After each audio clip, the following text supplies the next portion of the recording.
November 5, 2017, 1100 PT by Josh Spiegel. Warning: this story contains spoilers for Thor Ragnarok. We're just 6 months away from the latest team-up of Marvel's Avengers in Avengers Infinity War. With that impending release on the horizon, it might seem like the newest Marvel Cinematic Universe film, Thor Ragnarok, the Norse god's first starring role in 4 years, would be a bit of a build-up to Infinity War. The marketing for Ragnarok, however, has suggested something much different, weirder, and goofier. The first teaser for Ragnarok, released in April, featured Thor Chris Hemsworth, shorn of his blonde locks, thrust into a gladiator-style arena to fight the Hulk Mark Ruffalo, where all he could do was cheer at the sight of his friend from work. A movie's marketing doesn't always line up with the final product, of course, and that tease could have been one of few light-hearted moments. However, it's a pleasant surprise that Ragnarok does mostly reflect a cheeky style in the same vein as James Gunn's Guardians of the Galaxy films, standing as far apart from the rest of the Marvel Cinematic Universe as possible. The setup for Thor Ragnarok would seem to be as high stakes as anything in the original Thor, directed by Kenneth Branagh, or Thor: The Dark World. Here, after Thor uncovers his brother Loki's Tom Hiddleston scheme to fool Asgard by pretending to be their father Odin, Anthony Hopkins, the two brothers are attacked by the goddess of death, Hela Cate Blanchett, who seeks to take over their home planet as well as all other realms within her grasp. But Thor, and later Loki, finds himself cast out in a strange planet, Sakaar, where he ends up tussling with the Hulk, a frequently inebriated Exasgardian called Valkyrie Tessa Thompson, and the Grandmaster Jeff Goldblum, the hedonistic ruler of Sakaar, all before he can try to save his home. The sequences on Sakaar make up the single best stretch of Thor Ragnarok, as Thor is forced to fend for himself without his precious hammer Mjolnir. His famed Goldblum's character is prone to dubbing him the Lord of Thunder Sparkles, and his old hairdo. It's on Sakaar that Thor, a very game and sly Hemsworth, reunites with a Hulk Bruce Banner, and eventually is able to get a team together to go back to Asgard and stop Hela.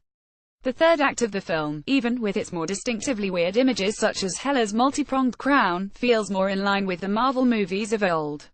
However, the spirit of the film, directed with brio by Taika Waititi, lies in Sakaar. In these scenes, more than others, Ragnarok feels like an extension of the Guardians of the Galaxy franchise.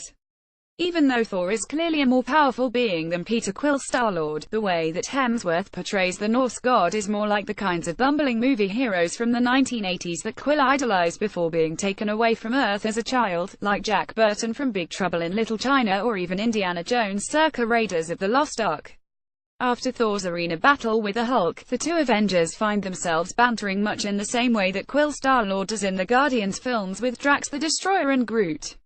There's even a little tonal similarity between Thor and Thompson's Valkyrie, who's as tough as our hero is if not a bit drunker, and Star-Lord and Gamora. This similarity, to be clear, does work in favor of Thor Ragnarok. There is some natural build-up for Thor and the Hulk to return to the fold with Tony Stark and the other Avengers in next year's Infinity War, but if anything, it's better to have a good memory of what happened to Thor in his previous 2 films, and how Loki managed to hide in plain sight in the Dark World. Those plot strands aside, Thor Ragnarok feels like a major reset for Thor as a character. When he's forced to have his hair cut by a creepy old man Stan Lee, in his requisite cameo, Thor first forcefully demands that he not have his hair cut, until he sees that Lee's right hand is a series of fearsome-looking blades. "Please don't cut my hair," Thor responds squeamishly, in a gag that defines the entire reset, from grandiose to goofy. Thor, as a character, has gotten much looser over time. In 2011, as brought to life by Hemsworth and director Branagh, Thor felt like an offshoot of a Shakespearean tragic hero, just one who was blessed with superpowers. Now, he's got in a dry sense of humor. The movie begins with him cracking wise with this skeleton, for God's sake, and a similarly funny movie to boot.